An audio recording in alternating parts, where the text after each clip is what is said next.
and I'll be with you for the next hour.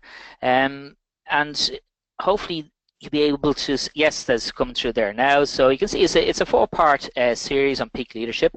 I'll just introduce myself in a moment, and then I'll go through what we're going to talk about over the next 4 weeks, and then we get stuck into today's session. So just by way of background, I set up Learning Curve back in 2001, and what we specialize in is the whole area around performance management, which is really around how to get the best performance out of yourself and out of your team. And a lot of the courses or the workshops that I do are based on a couple of books that I wrote, and today is a mixture of a couple of the various different books I wrote, so it's just sharing some of the ideas there. Previous to that, prior to setting up Learning Curve, I worked in banking for the guts of 20 years, where I would have had several different managerial positions on that. But as I like to point out to everybody, I left in 2001 and the banking system was fine at that stage. So just always put that as an important date. So just by way of introduction to the program, the first session today, we'll be focusing in on what I think is a critical area around why do people behave in a certain way. Now, we're not psychologists. We're not going to be, I don't have a degree in psychiatry or anything like that, but just to give us an awareness of why, you know, when we manage somebody one way, it works particularly well, and then when we manage somebody else, it doesn't work as well. What's kind of going on there? And for me, it's very much, as a friend of mine once put it, is only people were as obedient at numbers. So with the numbers, you know, you put them into a spreadsheet, you put a formula against that, and it gives you an answer. And if you put the exact same numbers in with the same formula next week or the week after, you get the same answer.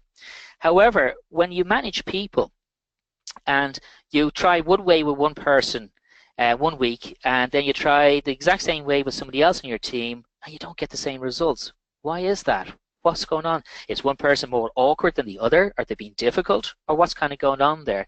And we can see that, you know, people behave differently, and we have to have a look at that. Equally, you could try one way with one person, okay, 1 week, and it works, it's great. And then a couple of weeks later, you try the exact same technique or same framework with them again, and it doesn't work. So again, we have to look at the dynamics. So managing people is a very complex, and there's lots of different things we got to go into to think about, and there's no sort of magic wand to managing people. You know, we just got to keep trying things, and that's why I use principles like peak leadership as a sort of a framework to use as my sort of, when I'm managing people, as my starting point. What do I need to do there, and try this, and if it doesn't work, amend it, adapt it, and try and see what works for each person on my team. As a process that you kind of keep going through. And that's why, as I say, with managing people, the difficulty of it is an ongoing thing. It never, you know, we now have another generation of people coming into our work environment. Their needs, their demands will be slightly different again, and it challenges again.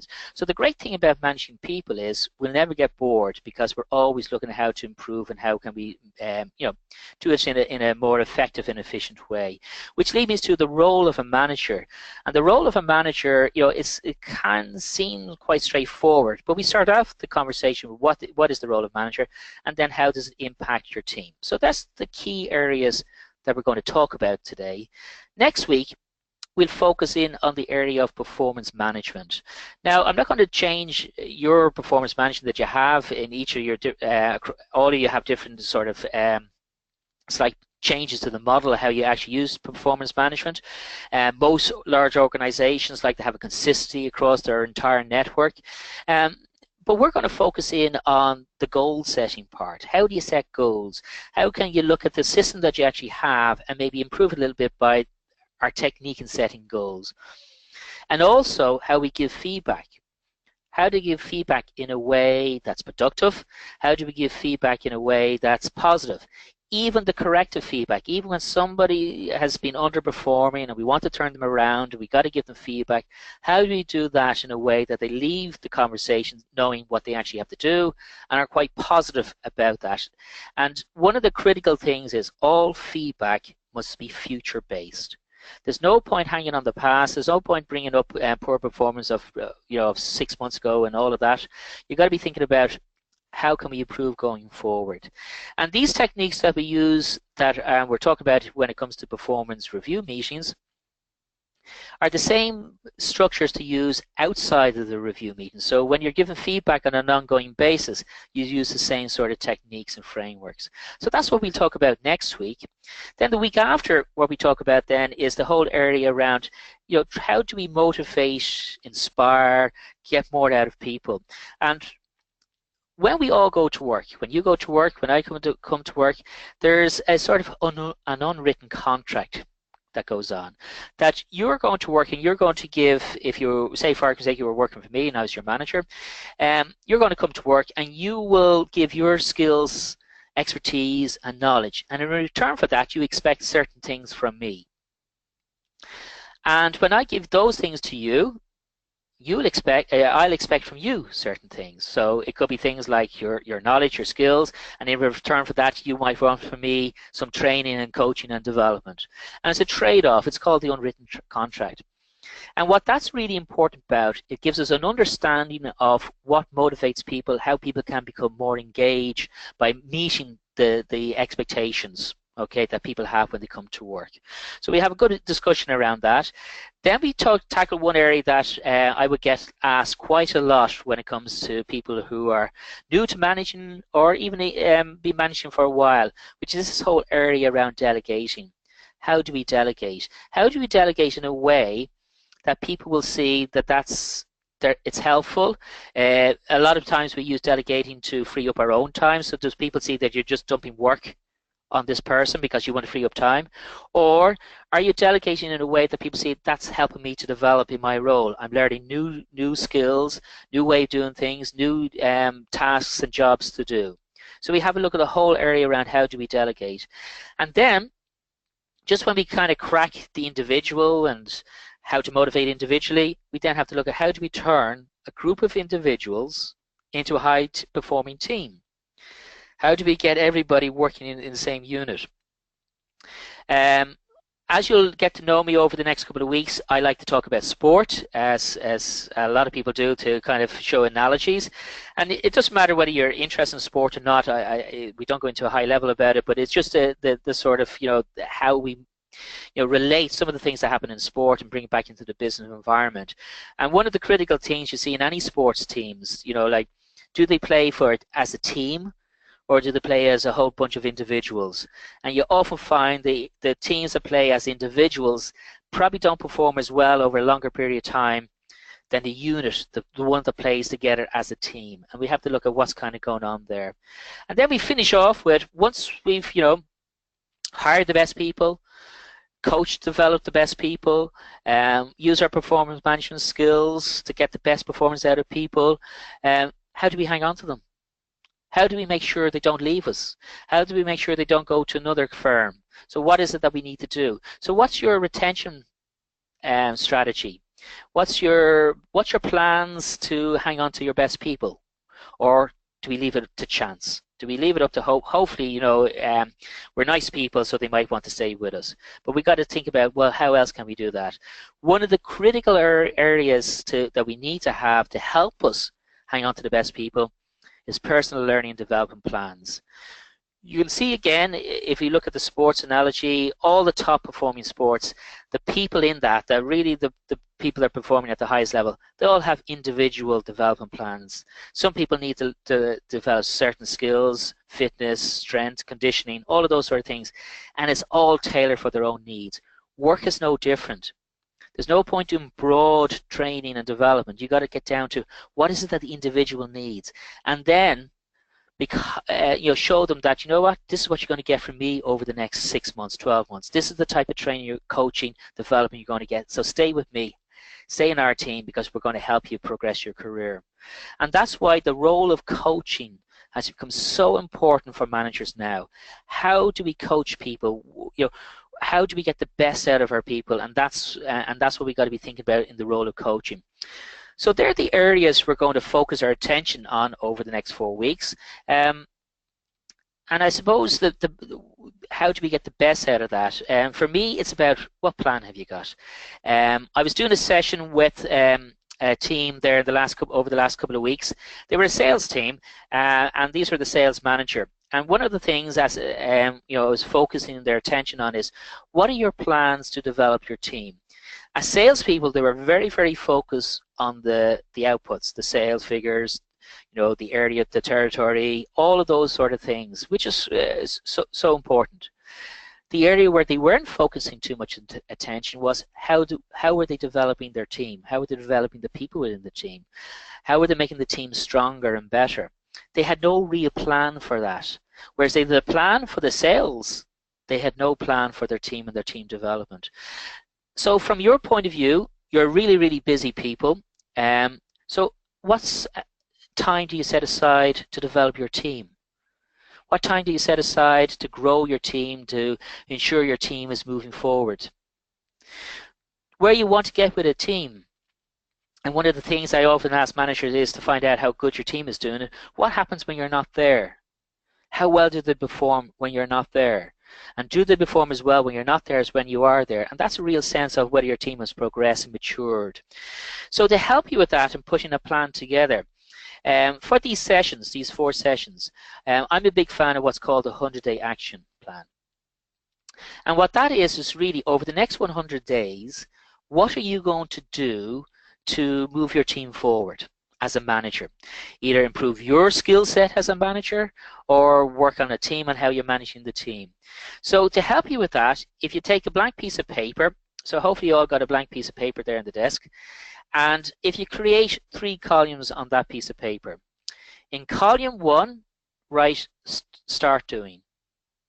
In column 2, write stop doing.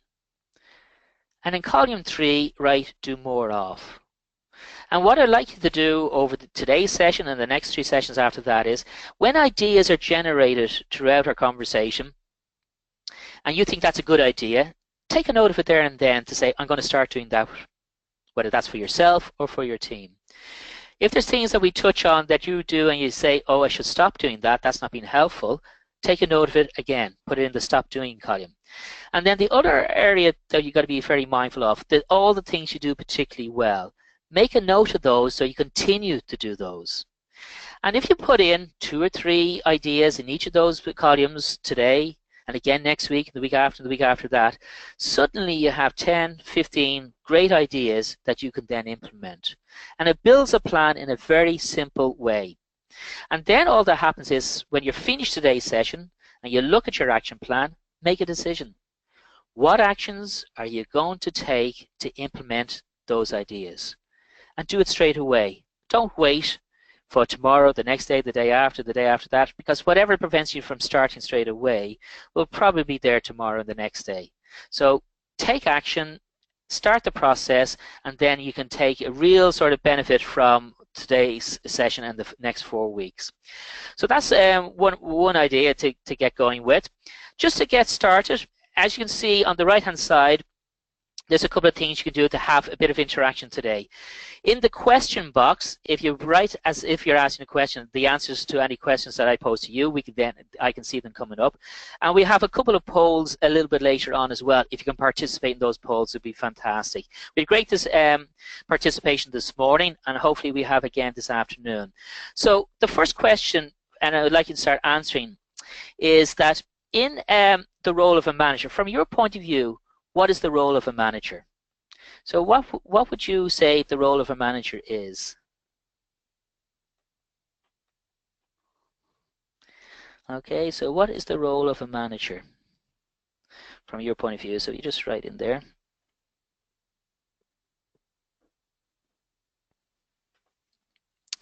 So it just takes a minute or two for people for what you're typing in there. So from your point of view, what would you say the role of manager is? One of the things I said in the introduction was coaching is one of your roles as a manager, obviously getting results. So from your point of view, what would you say the role of a manager is?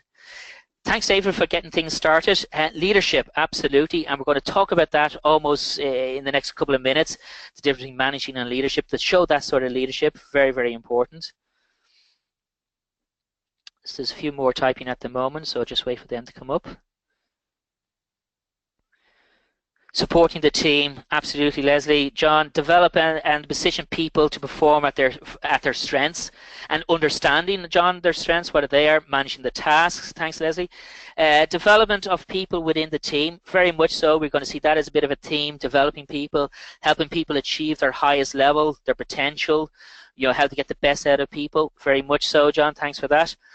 So you can see there's a pattern developing here of managing tasks, developing people, supporting leadership, the link between myself and the team, okay, link and between you and your manager, Nicola, as well, very important.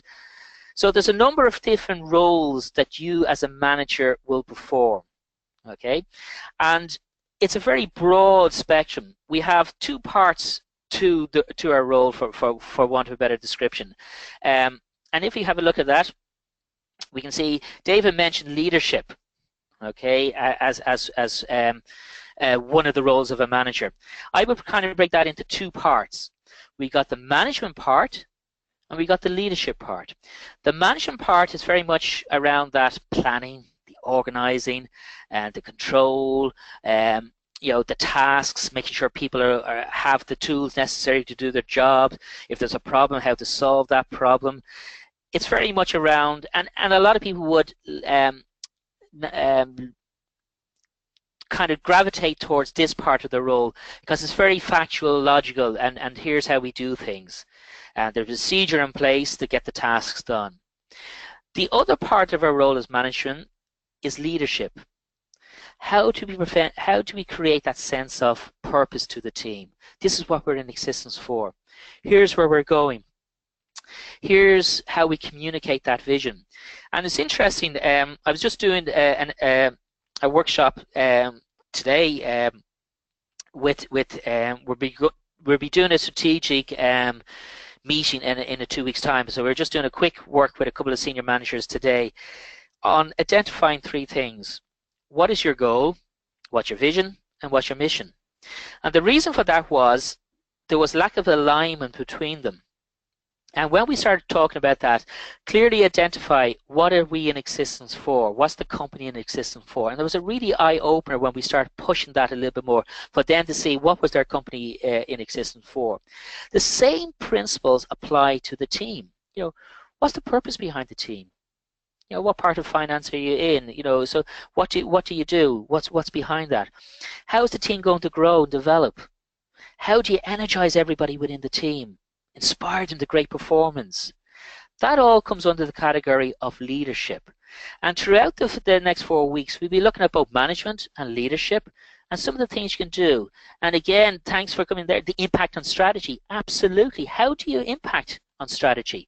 How do you kind of get people to, how do you get them to sort of, as Edward's just talking about there, have a real impact on that?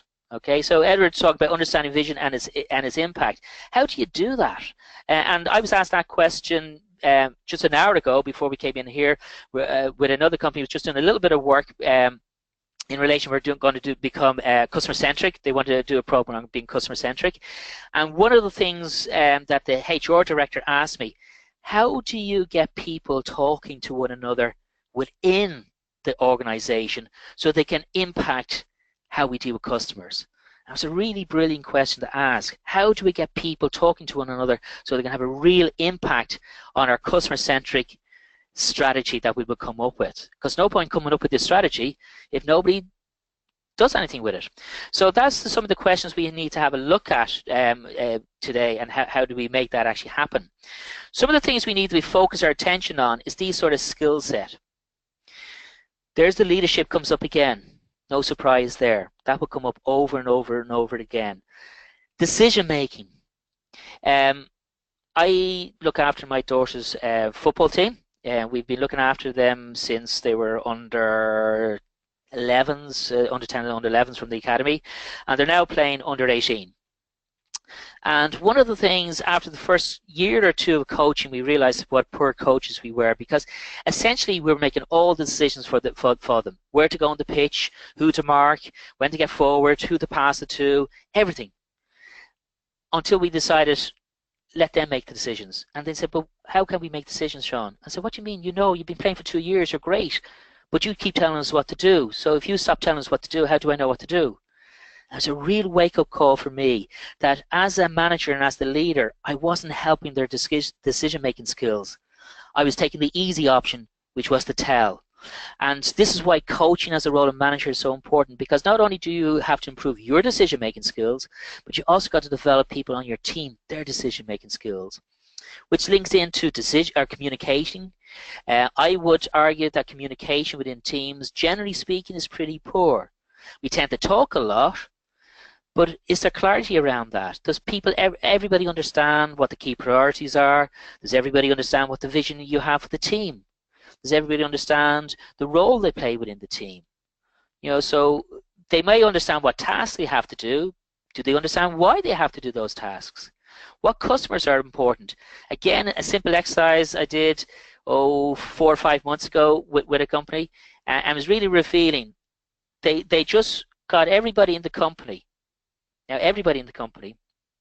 to write down who their top 5 customers were and why. And it was very, very revealing to see the lack of communication around.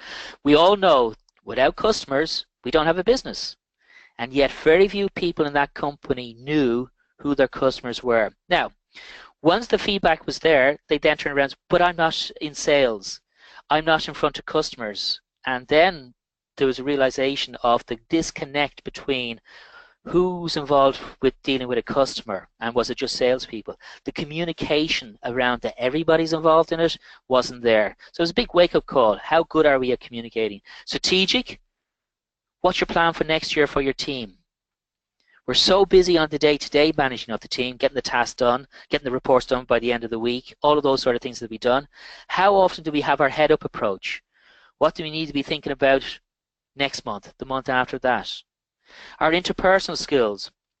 You're going to be judged so much on your interpersonal skills, your listening skills, your questioning skills, your coping skills, your ability to influence your team, your ability to inspire people, all coming from your interpersonal skills. The drive to move the team forward, to continuously look for how do we get the best performance out of people. And that all fits into one overriding quality here is your emotional intelligence, EQ. How good are you at understanding, having empathy, self-awareness, awareness that how you impact everybody on your team? And all of these skill sets that we're talking about here is what we'll be talking about over the next couple of weeks.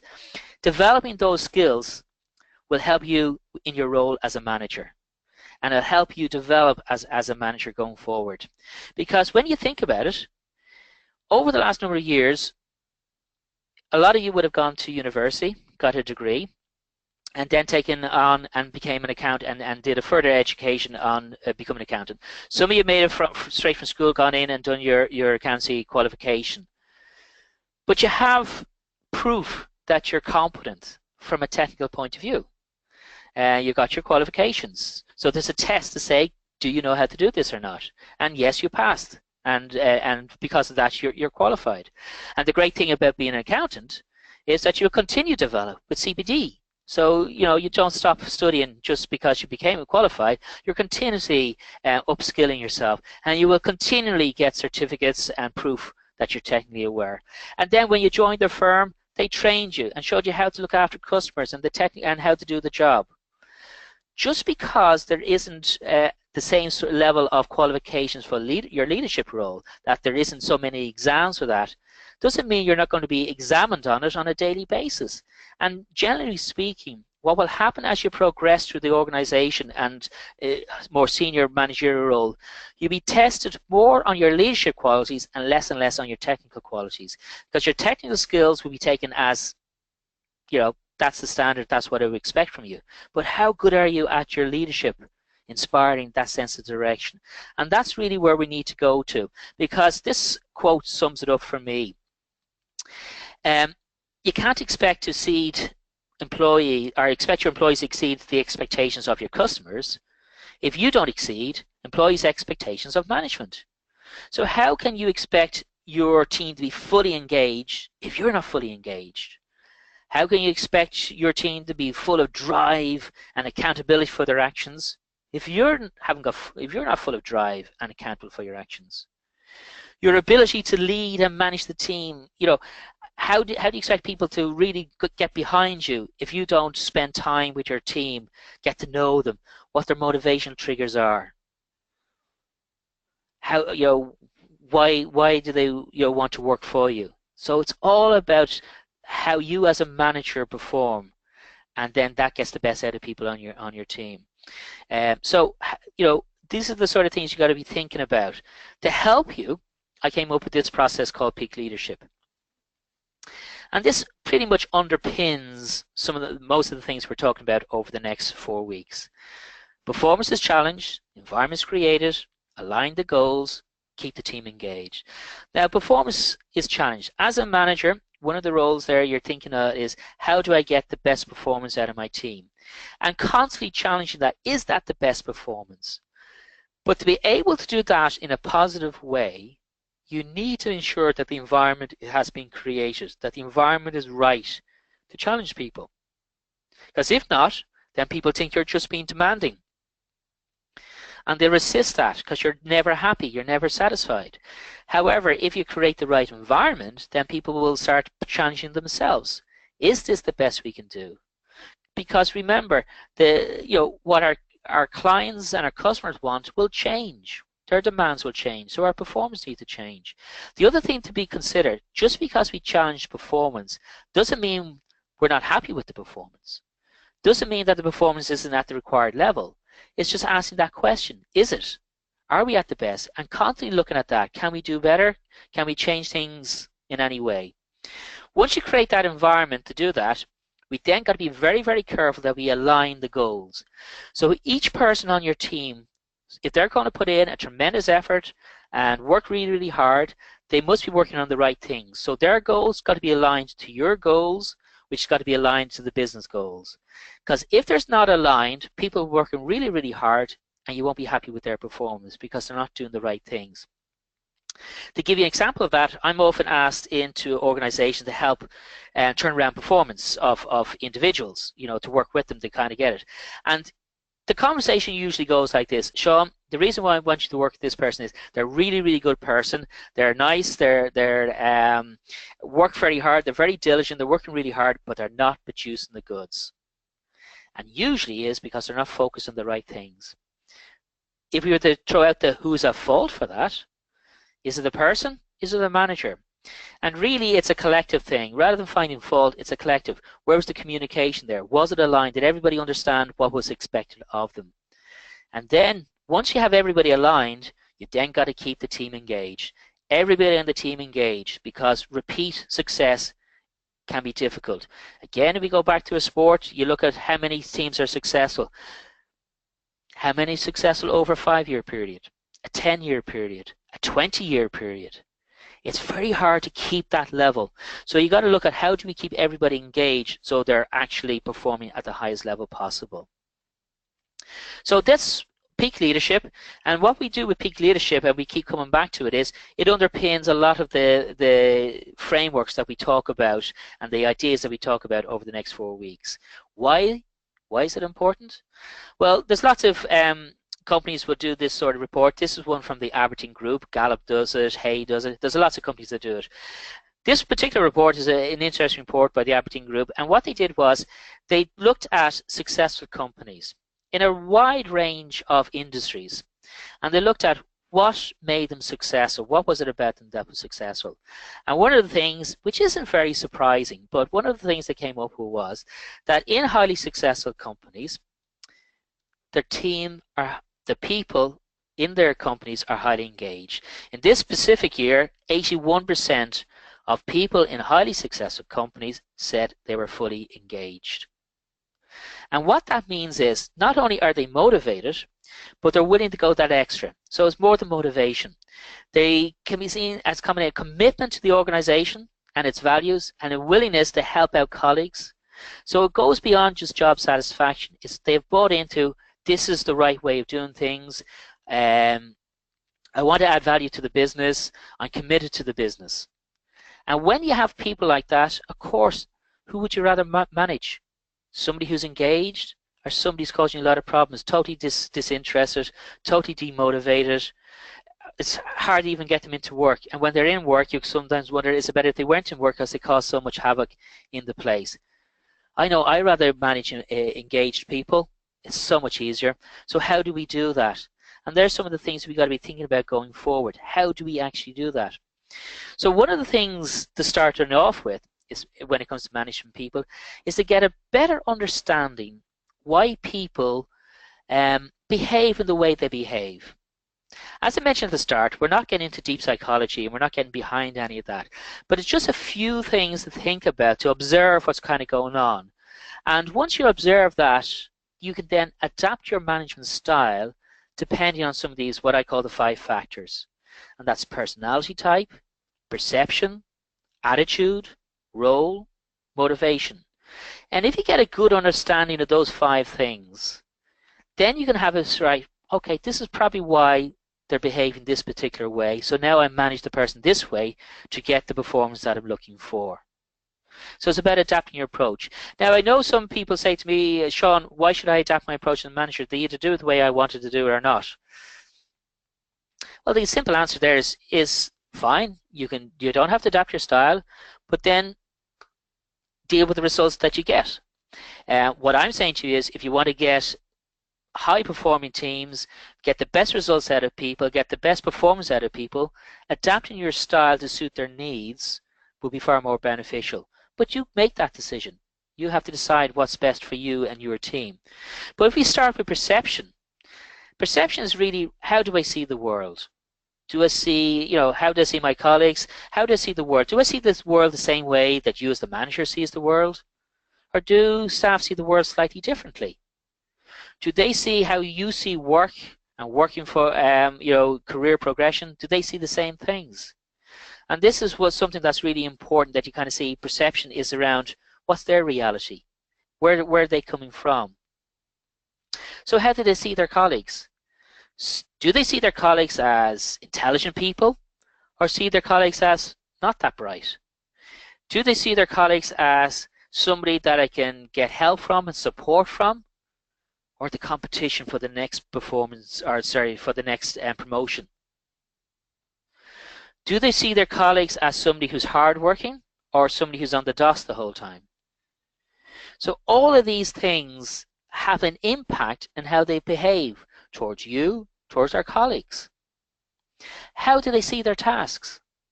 Do they see their tasks as being difficult or easy? Do they see their tasks as being important, or just, I don't know, sure, whatever I do, it doesn't really matter?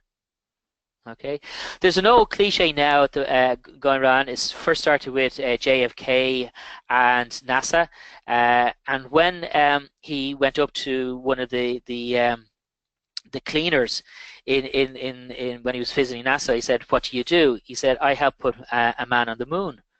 And he said, "How do you do that?" "I keep the place spotlessly clean." That then has moved on to Ferrari. I've heard it about Ferrari. Asking the cleaner, what does they do? "I help Ferrari win Grand Prix." Okay. All the time, what that means is, do they see that their job has been adding value or not? And whether it's a cliche or not, the point of the matter is perception. How do I see it? And again, you will behave differently. If you think keeping the place clean and tidy will help Ferrari win a Grand Prix, well, then you're going to do it the best job possible. But if you see it as, well, nobody even notices if I clean the place or not, why should I bother? And of course, the behavior is going to be differently.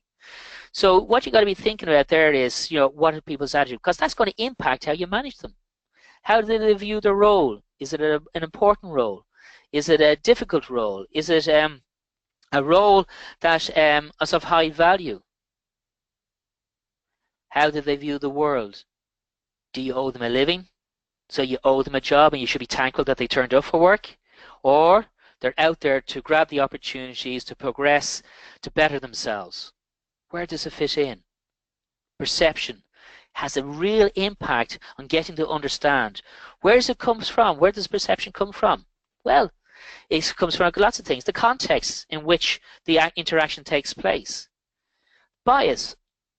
Some of us could have bias towards a specific type of person who works and their working style. Oh, I like this person. They have a working style is really, that's the, and the perception is they're great because they work in a style that suits my needs. Do we know whether they actually are great, or is it perception because of their style that we think they're great because I like them and I like their style of work? And we have somebody else who we may not like, or we may not like their style of work, so our bias then against them say they're not great workers. What's that based on? Is it based on fact and results, or perception of whether they're a good worker or a bad worker? So all of those sort of things have an impact on perception and how we see the world. How does that manifest itself as managers? Well, the perception we have of the people on our team could have a big impact on whether we have a successful team or a failure when it comes to doing tasks. If we kind of think about it, do we have high expectations or low expectations of people on our team? I mentioned we'd be talking about a little bit later in a couple of weeks the delegating. So when we have a perception of people, do we have a high expectation, so we delegate something to that person because we expect them to do a great job, or a low expectation? The perception of this person isn't very good, they're not interested, so we give them, we won't bother actually give them a good piece of work because they might do a great job. To give an example of how perception can have be so wrong, a good few years ago, a friend of mine gave me a call, and he was absolutely going mad on the phone. He was really, really upset, and he had just had a conversation with his boss, and they were out for drinks, and usually when they had a couple of drinks, they had the conversation, so it was a very honest conversation, but it wasn't a conversation that he particularly was happy with. And in fact, he told his boss he wasn't happy that he wasn't getting, he wasn't making progress. And his boss turned around, well, to be honest with you, I'll be frank with you, I don't see you as managerial material. So your man was going mad. So he said, why? He said, because, to be honest with you, I don't think you take work seriously. You seem to be one of the lads. You always seem to be really laid back, and you just seem to be, out for a good time. You're out socializing quite a lot, but I don't think you're taking it very, very seriously. Now, this guy was really serious about his career, and that really freaked him out. He said, I could accept if he said I wasn't good enough because I didn't have the necessary experience, but to say I wasn't serious about it was really upsetting. But the interesting thing here was, why did that happen? How did he create that view that the manager had on him? And why did the manager get it so wrong? Because he was really wrong about that. The guy was very serious about it. So the thing about perception is it can become reality, and it can be very, very wrong when it comes to reality. So you need to check. So you need to check on, if you look at peak leadership here, you need to check on how, is it true and what your views are on people. And this is where we can use peak leadership to help us out. So we use that, and here's how it works. For people that you have high expectations for, give them more challenging or high visibility work. A really high visibility assignment, something that they will be seen in action and maybe by other departments, by other people, because you expect them to be successful, so they're not going to let you down. Environment. Make sure you're going to be very supportive when you give them this task. Encouraging, making sure that they feel comfortable, that you trust them, that you build up trust with them. Align that goal, okay? Align that goal, get them more involved in strategy meetings, ask them for their opinions. How should they approach that? What do they think they need to do? Listen to their responses.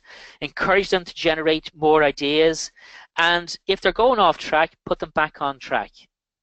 And keep them engaged is by giving them much more positive feedback. And what I mean by that is, if they're doing something wrong, the positive feedback is you get them back on track. You're less critical if they make a mistake, and you're more about how can they ensure that won't happen again. And when you do that, you're creating this perception that you trust the person, and they're more likely then to perform at a higher level. Next thing we have to think about is personality. You look around your team now and you see all the different personalities that you're working with. Now, again, I'm not advocating that anybody gets a big handle on it, but it really is important that we understand how we manage different personality types. For instance, I'm going to just break them down into 4, and you're going to start seeing some of your colleagues. You might even see yourself. This type of person, I really believe the selfie was invented for this type of person. They like to be in the center of everything that's going on. They're great at building relationships with people. They're easy to talk to. They come up with a topic. They find a topic that everybody can talk about. They love working with people. They're the type of person that if you leave alone at the desk for too long, they'll start to wander because they need to interact with people. So they often will pick up a file and they put the file under their arm, and that file under their arm gives them a license to walk anywhere in the building, because nobody will question you once you have a file, because that means you're going somewhere. And they walk around, they'll find somebody, they talk to that person, and then what you need to do is point them back to their desk. But they got recharged, the batteries were recharged. Some people might think their office look a little bit clustered, and they talk a lot, so do they use a lot of your time? But how I manage this person is very interesting. This type of person I need to manage face to face. This type of person I need to give instructions verbally, where possible. This type of person I need to be full of energies and enthusiasm when I'm talking to them. Be upbeat when I'm talking to them. Don't bog them down with too much detail. So if I'm giving them a complex task to do, I break it down in smaller chunks.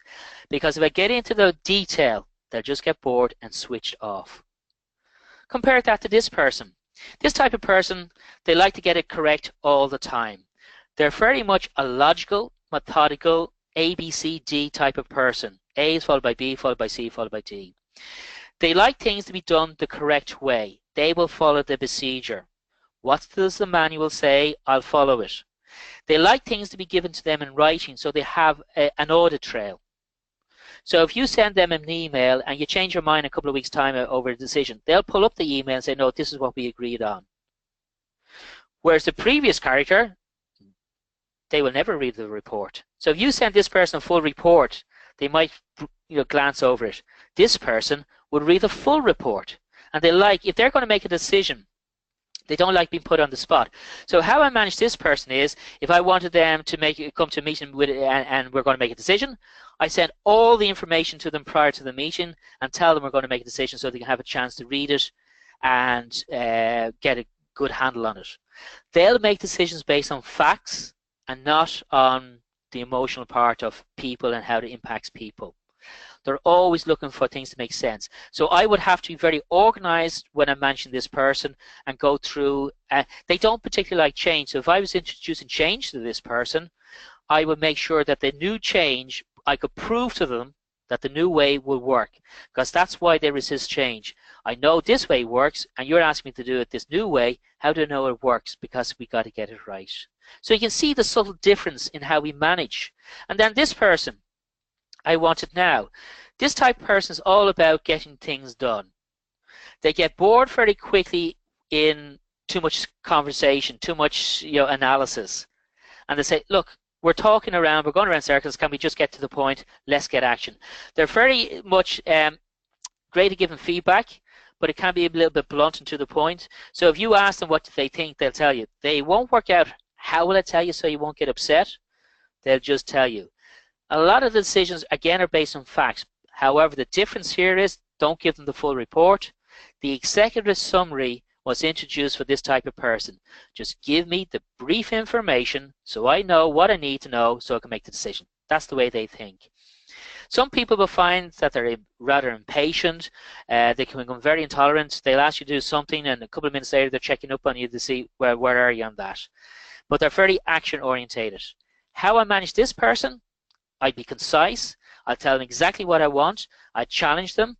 I'd be very much assertive. Very much be confident in what how I manage this particular person.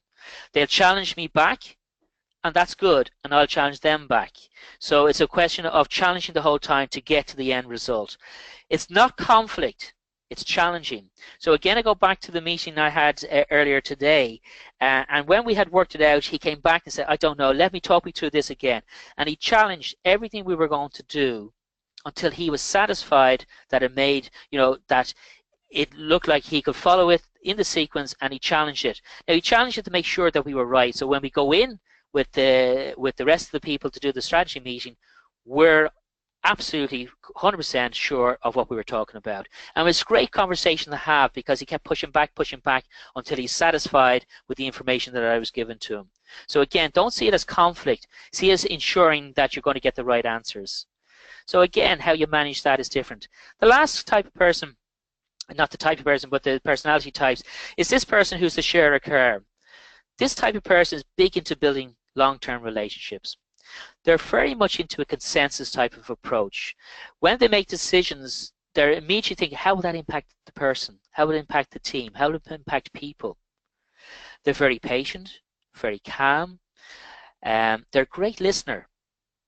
The tone is much gentler, and very often they're really around making sure everybody is happy, content, and comfortable doing their job. They're very agreeable. Don't confuse that with they can be easily manipulated. If you take advantage of their good nature, they'll become very stubborn. They dig their heels in. They will forgive you, but they don't necessarily forget.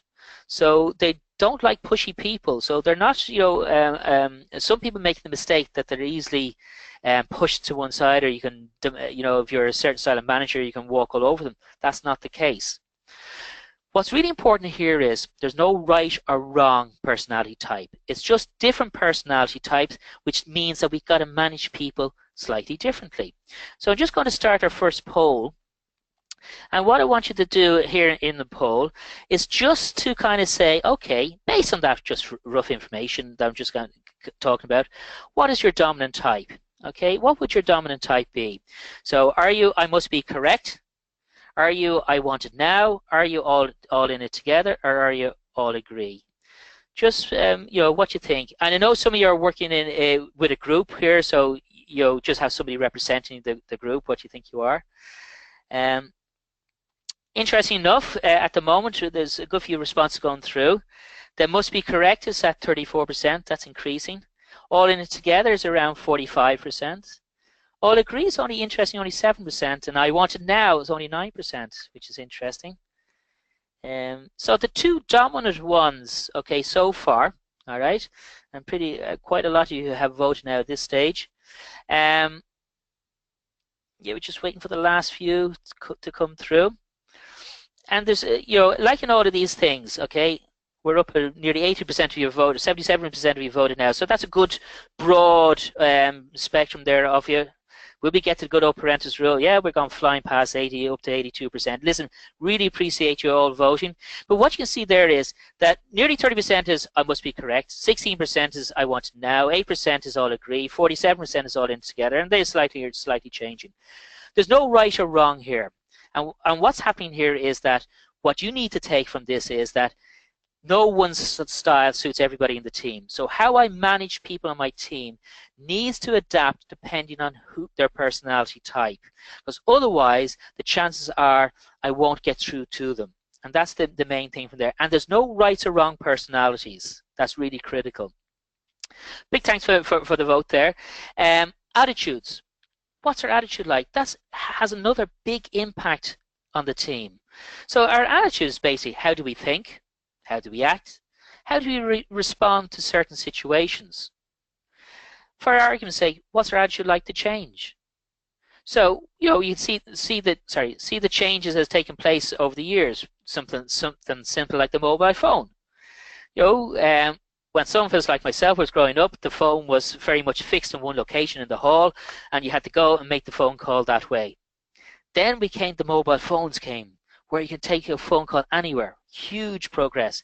Now with a mobile phone, does anybody actually use it as a phone? There's so much on a mobile phone now as a device. And pretty much in the next couple of years, they'll drop the phone and they'll call it some other name on it because nobody actually uses it as a phone. The critical thing is we adapted to that change. Some quicker than others. Some people like to buy the new mobile phone the minute, if an iPhone comes out, get the latest one. On others, oh no, I like this one, I know how it works and I'm comfortable with the phone I actually have. The point of it is that as a manager, you need to know people's attitudes. Whether it's to change, whether it's to work, whether it's to you, whether it's to their colleague, what is their attitude like? And it's broken down. There's 3 components that you got to think about when it comes to change. The effective there is the emotional component, how you feel about things, whether it's positive or negative. For argument, I feel great when my customers leave happy with the service that they got from me. Okay. Then we have the action component, your needs, your intention to perform an action. For example, I try to give my customers outstanding service all of the time. That's your behavioral component. And then the cognitive component, the mental component. That's your knowledge, your beliefs or disbeliefs, your perceptions. I believe my firm values customers above profit. Say that's your belief. And that all impacts your attitude, okay, your attitude toward things. And the research will show from the CLPT that the link between the way people are managed, their attitude, and the business performance. There's a linkage between those things. So if they have the right attitudes and are managed correctly, it impacts the business in a positive way. But the question becomes, what is the right attitude? So what, from your point of view, what is the right attitude? What does that actually mean? Can you describe that to me? Which leads me to just the second poll here, which is straightforward yes or no answer. Would everybody on your team understand what the right attitude is? Have you sat down with them and explained to them, here's the type of attitude we want you to display? As opposed to just well, they sort of know, or they should know, or like it's expected of them, it's an unwritten thing. If I was to sit down with the people on your team and say, okay, describe what the right attitude is, what does that actually mean? Would they be able to tell me? So just there, a few more of you are voting at the moment, so that's great. Your votes are just going through. What is that? Can you sit down and explain and give me examples of what the right attitude is? Or you kind of know it when you see it, so you just see the extremes. If somebody's displaying really poor attitude, you notice that. Or if they're displaying great attitude, you notice that. We're up to 70% of you now, so we're going into the last few seconds of this.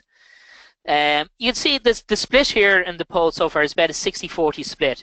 60% saying no, you don't sit down and explain the attitude, and the 40% of you are there pretty much saying you do. And that's again, pretty much thanks for that. That's not unusual. It's pretty much what I find when I talk to people. But then you got to see does that impact performance?